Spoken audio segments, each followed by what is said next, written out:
Of the second Republican presidential debate. It's in the books, but frankly, it seemed like a junior high school mix of angry exchanges between the candidates, and then occasionally they would actually talk about policy. But it did create some unforgettable moments.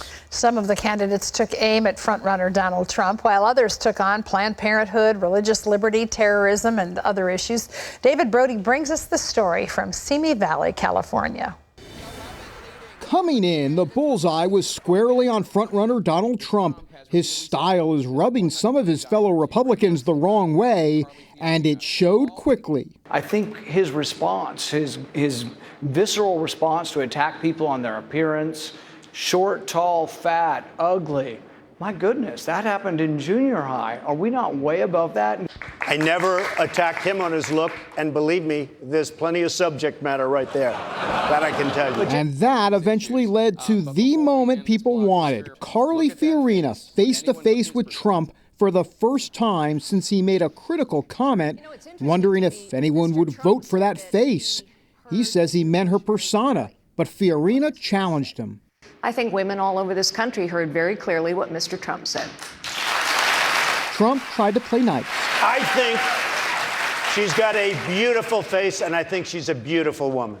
But playtime turned mean when they discussed Fiorina's past CEO experience that ended with layoffs and her out of a job. So I only say this, she can't run any of my companies. That I can tell you. Politicians have run up mountains of debt using other people's money. That is, in fact, precisely the way you ran your casinos. You ran up mountains of debt as well as losses using other people's money, and you were forced to file for bankruptcy. Tired of the back and forth, one candidate saw an opportunity and took it. You're both successful people. Congratulations. You know who's not successful? The middle class in this country who's getting plowed over by Barack Obama and Hillary Clinton. Let's start talking about those issues tonight and stop this childish back and forth between the two of you. Ms. Fiorina. But that's Trump's style, and showed it by going after Jeb Bush's brother and former president. Your brother and your brother's administration gave us Barack Obama because it was such a disaster those last 3 months that Abraham Lincoln couldn't have been elected.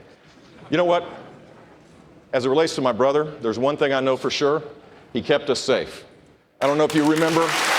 Other candidates tried to make their mark over the 3-hour event, like Ben Carson, a strong second in the poll. The pundits forgot about one thing, and that is the people, and they are really in charge. And Ohio Governor John Kasich had a reminder for everyone.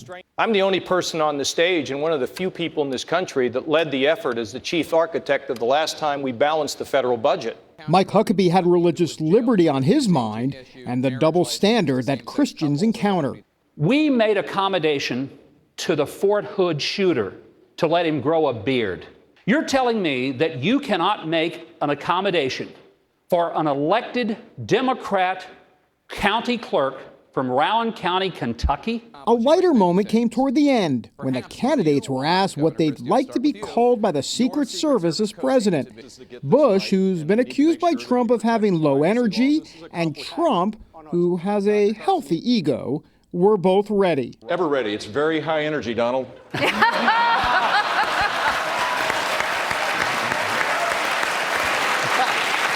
Mr. Trump?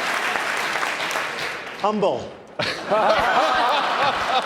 The next GOP presidential debate will be over a month from now in late October in Colorado. When we hit that debate, we are going to be full into fall. And so then the question becomes, will the summer of Trump become the fall of Trump, or will it become the fall of Donald Trump? David Brody, CBN News in Simi Valley, California. Well, Terry, you suffered through that 3-hour marathon. Did you have? Did you think anyone came out better as a result? I don't know that. I think Carly Fiorina scored highly. I think she presented herself really well, had her facts down.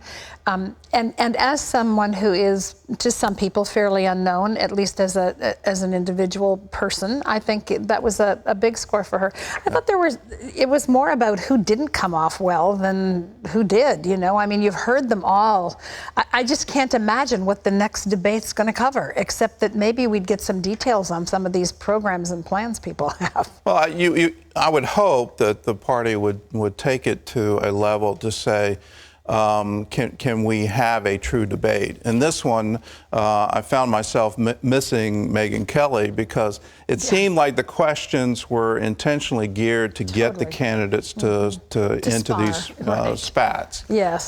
Sparring is probably too gentle a term. This went back to childish, and I think the questions were engineered to generate, to produce that kind of thing, and they kept coming back at it. So the question would goad people into these comments, and then the result of the interchange just made it really, I think, diminished the concept of a debate. You wouldn't mind listening if you felt like there were details being given that were going to cause you to be more well-informed by the end of it. I mean, we've all already heard about everybody's past litany of their accomplishments. It's like, let's talk about today's problems, or none, and get on with something that matters, right? That got through, but you had to sift through a whole lot to get to it.